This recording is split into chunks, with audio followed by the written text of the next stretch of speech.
Hordoftoonni warroota Soolee Tiyuub taatan akkamiin agarsiisanii?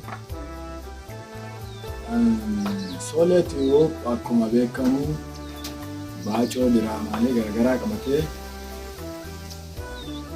isiniif qopheessee miidhagsee babbareechee isiniif barsiisuudhaaf qophaa'ee argamudha. Soolee Tiyuub warri chaanaala kanaaf haaraa taatan subscribe, like, share, comment gochuun warra akkasii barbaachisuudha. Har'aan tana wanni takka isin qabadee baacoo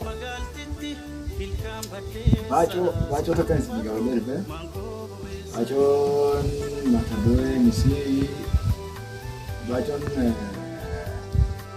akkas ture. Namtichi tokko keessummaadha. Haraa deemaa imalarra jira keessummaadha. Imalaaf deemaa jira. Osoo yeroo deemu ture imalaan osoo deemu jiru aduun itti dhiitu. Gaafa aduun itti dhiitu bakka bulu dhabee akkatee ganda tokko gore. Ganda sanii goreetti gandaan na bulchaa jee. Yeroo ganda goree gandaan na bulchaa jiruun gandi seenii bulii ganii.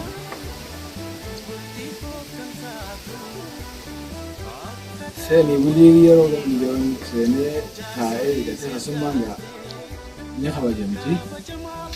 Kaadaa Oromootti illee ol seenee taa'ee gandi wanta nyaata isaanii shongoree yookaan naannoo biratti daabboo qola yaaliin sannee godhatanii qaalicha tasummaadhaa hin beeku. Yeroo hiraanni gootan hiraata isaanii godhatanii hiraata nyaatudha. Shongoree nyaanni isaanii shongoree tana nyaata. Sa'aatii shongoree tana nyaatan tasumicha nyaatanii gaamna haasa'anii hirriibaaf namuu bakka qabatee ciciisan. Gandi baadiyyaadha. Gandi inni bule baadiyyaadha. Gaafa kana gaa achitti osoo rafu turanii garaa isaa shongoree hin beeku. Dongoree tana jechuudha. Wanti ta'e garaan dhukkubee corri godhaa beekte obbo tana keessa onni hin qabdi. Sagaraa akka malee garaan dhukkubee yeroo inni gabba'uuf deemu ulaa yeroo dhaqee harkisu ulaan ammaan duraanii tun hokkoo qabdi. Hokkoo wantoota akkatti qabanii akka harkisanii ganan qabdi. Ulaan duraanii tun nama jiru wanni alguma fa'aa tolchee alguma san irratti haadha wayii tolchee hokkoo tana qabeessi as banataa. Gaafa kana inni fincaaniif gabbee wanni garaa dhukkubeenaan hara ulaa kana gaddiinuu ulaa banuu dadhabu. Harkisa jennaan itti jabaatte jechuun warri manaa ulaa tana akka bitiri irraa bana. Maal taatannaan gadi hin ba'u barbaade ulaa tana akka bitiri irraa bana kan harkisaa asiin qabee harkisaa akkata asiin qabee gadi hin ba'u barbaade ulaa tana akkamittiin ofirraa bana jeen. Gaafa kana ulaa irraa banuudha.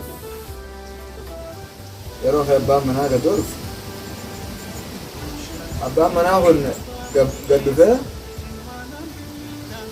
sa'aatii ulaan bana jee inni ulaa irra jira. Ulaa tana qabatee harkisa dadhabee harkisaa ulaan akkatti qabatee ulaa banuudha as jira. Gaafa kana abbaan manaa ulaan bana jee isa wanni garaan dhukkubee xarafarraan jira. maali wanni xarafarraan jiru xarafarraan gaafa inni asiin dhufee gadin baay'ee ulaataan duraa bana jee ulaataan boqqoo san hin butee harki isaa kan akkatti butu boombii dhukkee malee waan kana hin jenne qaalichi godhe baase waan inni irraa baase sinuu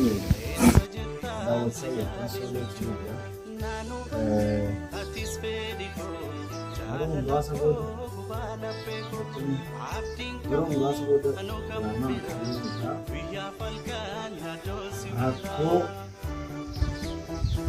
aku nunggu, jadi drama berusaha berkaji, anak berkaji, semar berkaji, dan aja apa sih sebenarnya kita Boleh